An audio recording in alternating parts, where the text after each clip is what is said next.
Les amis, bonjour, j'espère que vous allez bien et que vous avez passé une très bonne nuit. Bienvenue dans cette nouvelle vidéo de décryptage et d'analyse des opportunités qu'on peut avoir sur ce marché qu'est celui du Forex, les amis. Comme vous le savez déjà, les amis, ce programme est diffusé du lundi au vendredi chaque matin parce que le but est de vous partager chaque jour, voilà, mon orientation de la journée. Là, vous pouvez vous servir de cette orientation pour tout simplement forger le vôtre, voilà, et prendre des décisions plus éclairées au courant de la journée. Donc, je vous invite à vous abonner. Voilà, vous êtes nombreux qui regardez ce programme, mais très peu sont abonnés, les amis. Donc, abonnez-vous, activez la cloche de notification pour être notifié à chaque fois que nous allons mettre une vidéo de ce programme en ligne. Ouais, un peu, les amis. Donc, comme toujours, on commence sur le DX Secret. Pourquoi? Parce que, bien évidemment, vous le savez, le dollar qui est cet actif corrélé à l'immense majorité des autres actifs. Bien analyser le dollar va vous permettre tout simplement d'anticiper les meilleures opportunités qu'on peut avoir sur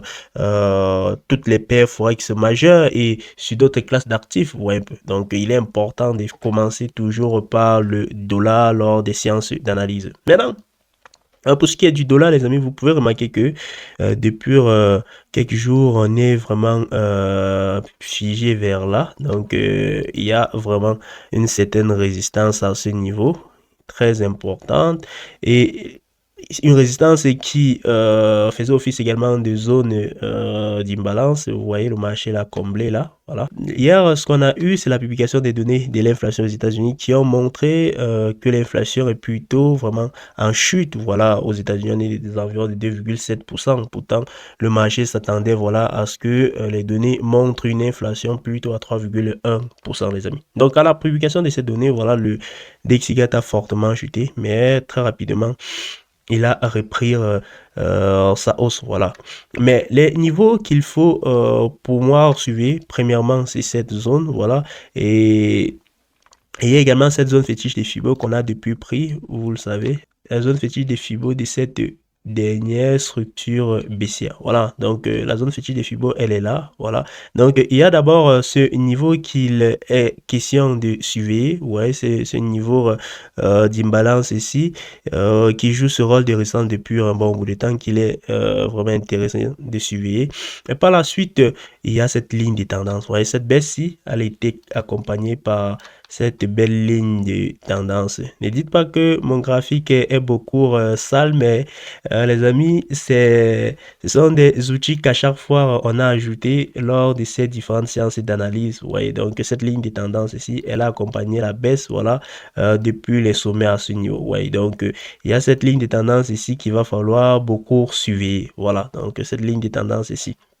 Et au-delà de cette ligne de tendance, il y a cette zone, voilà, une autre zone d'imbalance à ce niveau que nous avons marqué très intéressante également. Donc, le marché peut probablement revenir combler ceci. Mais en cas, voilà, d'un marché qui retourne vers cette zone-ci, voilà, on assisterait probablement à une correction complète de ce mouvement. Parce que vous verrez que si le marché revient combler cette zone d'imbalance, voilà, il devrait briser non seulement la zone fétiche des Fibos, mais également la ligne de tendance. Voilà, donc le marché devrait briser non seulement la zone fétiche des Fibos, mais également la ligne de tendance. Ce qui fait que, voilà, on pourrait, voilà, plutôt assister vraiment à une correction totale de cette dernière structure haussière web, les amis. Maintenant, pour ce qui est du RSI, cette ligne de tendance a déjà été brisée au niveau du RSI, ce qui est plutôt un signal annonciateur, voilà, d'une cassure de cette ligne de tendance. Parce que, comme je l'ai dit à chaque fois, lorsque vous représentez la ligne de tendance au niveau du RSI, il faut savoir que le RSI va nous donner un signal préliminaire, un peu. Donc, lorsque la ligne de tendance vient à être brisé au niveau du RSI. Cela est un fort signal, voire un peu annonciateur d'une cassure également probable, voilà, de la ligne de tendance au niveau du marché. C'est quelque chose qu'il faut déjà savoir. Donc, le fait que le marché euh, a eu à briser, voilà, cette ligne de tendance et tout au niveau du RSI, voilà, me fait, voilà, anticiper également une cassure de cette ligne de tendance au niveau du marché. Voilà, donc c'est quelque chose qu'il faut également savoir. Là, c'est un scénario, l'un des scénarios les plus probables, vous voyez un peu, donc une cassure de cette ligne de tendance et le marché revient combler cette imbalance. Voilà, ouais, une cassure de cette ligne de tendance, le marché revient combler cette imbalance, les amis. Au-delà de cette hypothèse, également l'hypothèse selon laquelle on peut continuer d'osciller comme ceci, dans cette zone jusqu'à revenir chercher cette ligne de tendance, voilà, à ce niveau avant de plonger totalement. Voilà, donc voilà également une autre hypothèse. Mais cette hypothèse-là est moins probable parce que, voilà, vous voyez comment le marché se dirigeait vraiment vers cette imbalance et la cassure de cette ligne de tendance, voilà, met en évidence la possibilité vraiment d'assister à la cassure également, voilà, de cette ligne de tendance sur le marché. Voilà les amis. Donc c'est ce qu'on peut dire notamment sur le DXY les amis. Actuellement, on est en correction, voilà, donc pour ceux qui font du day trading, voilà, scalping surtout, oui, vous pouvez privilégier certaines positions acheteuses dessus, voilà, parce qu'on est plutôt en correction, voilà, donc vous pouvez privilégier certaines positions acheteuses sur le DXY. Mais nous qui faisons du swing, on a encore beaucoup de choses à regarder, voilà, donc on reste baissier parce que même les données sur un plan purement fondamental appuient cela, voilà, donc on reste vraiment baissier les amis, il ne faut pas se tromper à cause de cette correction. Cette correction, oui, elle a lieu d'être, voilà, après un fort mouvement baissier comme ce qu'on a vécu ces derniers temps, c'est normal, voilà, et le marché est en train de retourner combler les imbalances qu'il a laissées, voilà, lors de sa précédente chute, voilà, donc la correction, elle est juste légitime. Maintenant, pour ceux qui font du scalping, du day trading, voilà, ils peuvent profiter de la correction en se positionnant en tant qu'acheteur sur le DXY, voilà. Mais le swing trader va plutôt opter pour l'option patience, voilà. Et en cas de cassure de ces zones-ci, voilà, on va avoir maintenant une nouvelle orientation pour le swing trader, les amis. Donc là, c'est ce qu'on peut dire sur le DXY. On va très rapidement switcher sur l'euro-dollar, les amis. Du côté de l'euro-dollar, les amis, comme vous pouvez le remarquer, là également, on est plutôt dans des configurations vraiment baissières, voilà. Donc, regardez cet avalement-ci, sur les sommets. Attendez, essayez d'agrandir là. Regardez cet avalement-ci, les amis. Cet avalement-ci, il avale, cette bougie avale 1, 2, 3, 4, les 4 dernières bougies. Voilà. Donc, et vous voyez par la suite, on a une petite accumulation là et on est en train de vivre une bougie de contrôle. Voilà. Donc, on la brise, on a brisé ces derniers plus bas. Donc, il y a de fortes chances que le marché chute jusqu'à cette ligne de tendance. Et je vous avais parlé de cette imbalance également qui serait intéressante, voilà, d'être comblée dans le marché peut même aller jusqu'à briser cette ligne de tendance et rechercher cette zone d'imbalance, les amis. Donc, ce sont des scénarios également à envisager. Voilà, ce sont des scénarios à envisager. Étant donné que sur le RSI, la ligne de tendance a déjà été brisée, voilà.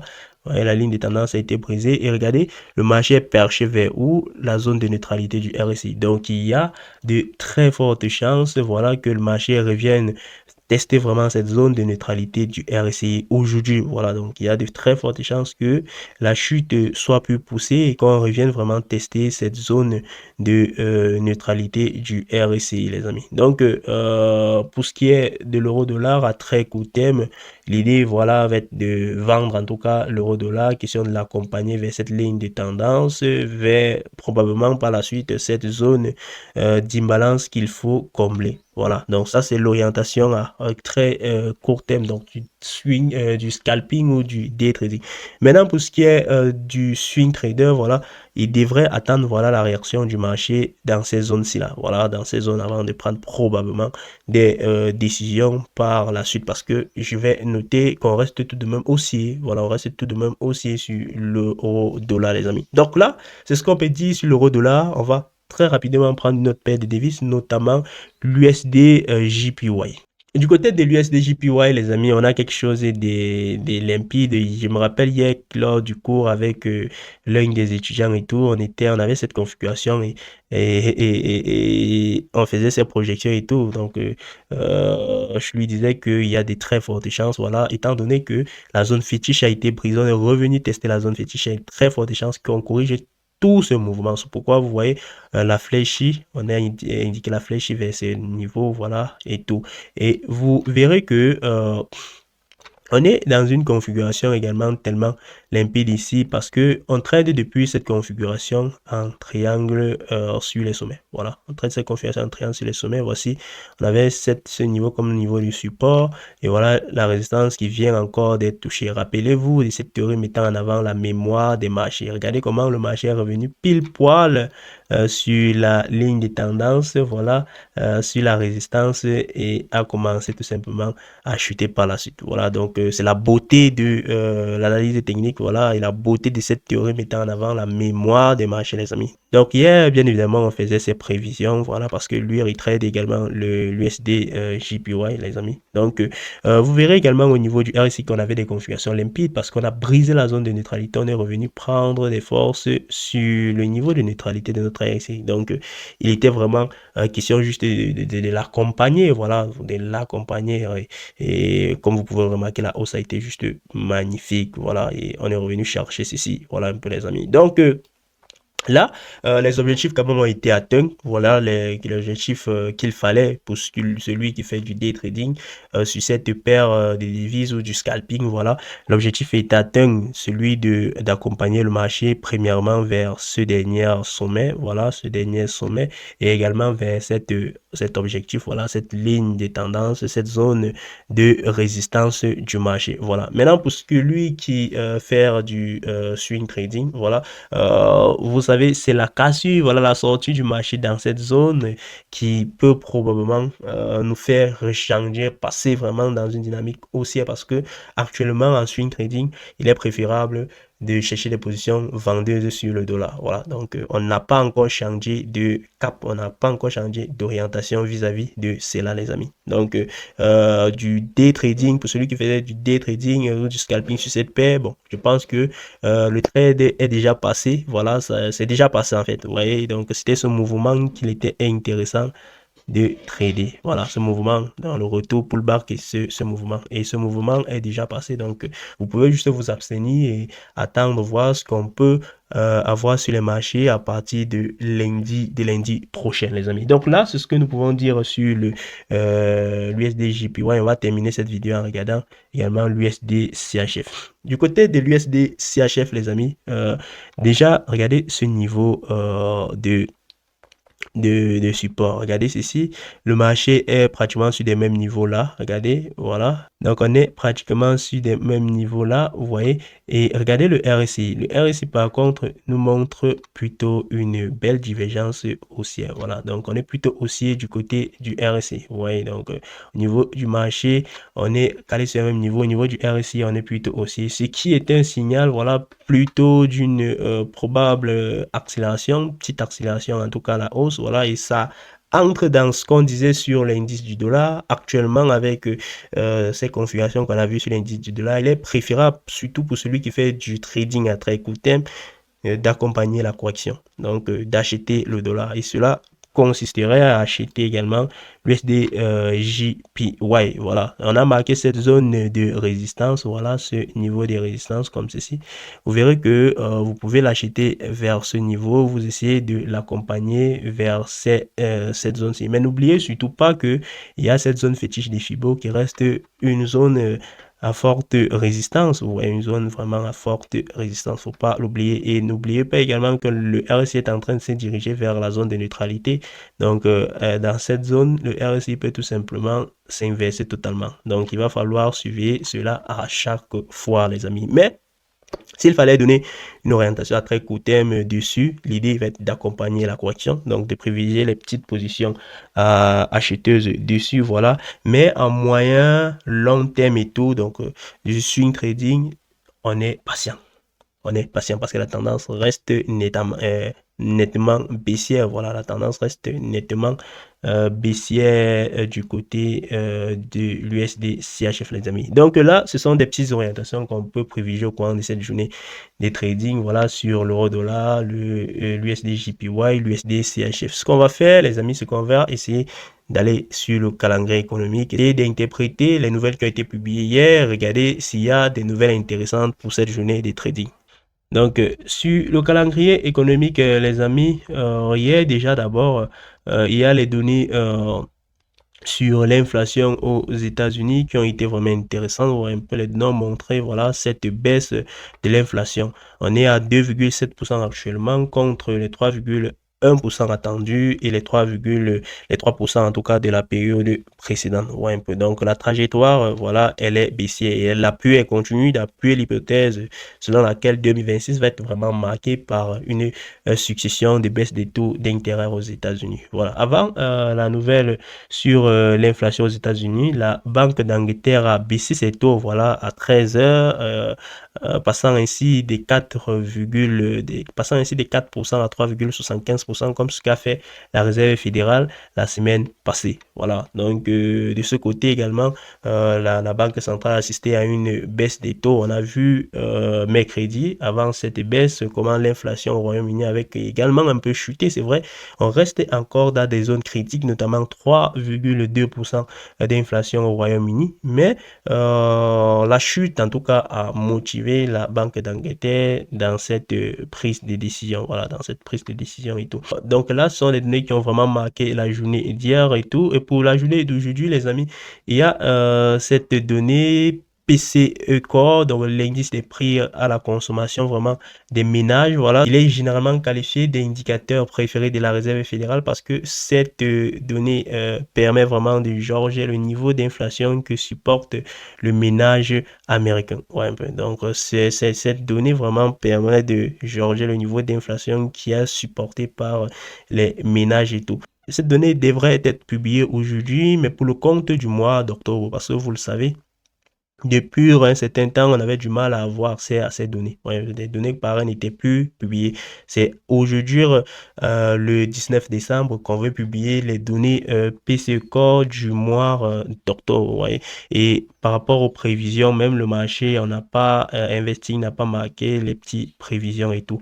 Et au niveau des périodes passées, voilà, l'IPC corps annuel était aux environs de 2,8%, celui du mensuel était, l'IPC corps avait connu une hausse de 0,2%. En tout cas, on verra si les données vont être publiées et si elles sont publiées, quelles seront les informations qu'on va tirer de ces données. En tout cas, dans le canal Telegram, on va tout simplement interpréter cela, on va faire une brève analyse dessus après la publication de ces données. Voilà. Et après, on verra également les données sur les ventes de logements neufs. Là également, c'est une donnée qui permet non seulement de jauger la situation de l'immobilier américain, mais également de jauger le niveau voilà, de dépenses voilà, et d'investissement des ménages américains. Voilà. Donc, c'est une donnée également très important, les amis. Donc, on va s'arrêter là, les amis, et j'espère que vous avez aimé cette vidéo et que vous avez appris pas mal de choses dans cette vidéo, comme toujours, les amis. Si c'est le cas,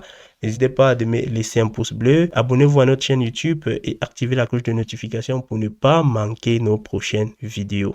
Voilà les amis, en description de cette vidéo, vous avez le lien d'inscription au broker Fusion Market. Fusion Market, c'est le broker que j'utilise depuis 4 ans. Voilà, donc depuis 4 ans, je suis resté fidèle à Fusion Market. Pourquoi? Parce que Fusion Market mettait à ma disposition les meilleures conditions de trading. Meilleures conditions de trading, j'entends parler par des frais de commission et les frais de spread les plus compétitifs sur les marchés. Lorsque vous négociez les paires Forex majeures comme l'euro-dollar, le JBUSD, le DCHL, le JPY, vous ne payez en réalité aucun frais de spread. Ouais, un peu des frais sont quasiment nuls pour ces paires Forex majeures. Voilà pourquoi, parce que ce sont les paires les plus liquides. Pourtant, ailleurs, chez d'autres brokers, vous payez tout de même les frais de spread sur ces brokers. Maintenant, pour tout ce qui est commission, vous payez moins de 2 dollars lorsque vous négociez un lot standard sur ces différentes paires de devises. Voilà, donc sur ces paires majeures, vous payez moins de 2 dollars lorsque vous négociez un lot standard. Et côté régulation, il s'agit d'un broker régulé par l'autorité des marchés financiers australien, qui est une institution voilà, de premier plan dans tout ce qui est régulation voilà, des brokers en ligne. Vous voyez un peu. Donc, c'est une régulation vraiment de premier plan. Et cette régulation nous garantit tout simplement le fait que Fusion Market devrait mettre à notre disposition les meilleures conditions de trading et garantit également la sécurité vis-à-vis de nos fonds qui sont tout simplement déposés sur la plateforme de Fusion Market. Au-delà de ces différents avantages, on a également les dépôts et les retraits qui sont quasiment instantané. Voilà les amis. Si vous recherchez vraiment un broker fiable, un broker qui va vous donner la possibilité de trader dans les meilleures conditions de trading, n'hésitez pas de vous inscrire sur Fusion Market. Et en passant par notre lien en description de cette vidéo, vous contribuez indirectement, voilà, au travail que nous abattons quotidiennement sur cette chaîne YouTube et sur nos différents réseaux sociaux. Voilà les amis. Vous avez également mon numéro WhatsApp en description de cette vidéo pour ceux qui souhaiteraient prendre un accompagnement chez moi dans le but tout simplement de faire passer leur trading à un niveau supérieur. Les amis, je vous souhaite tout simplement une très bonne journée de trading.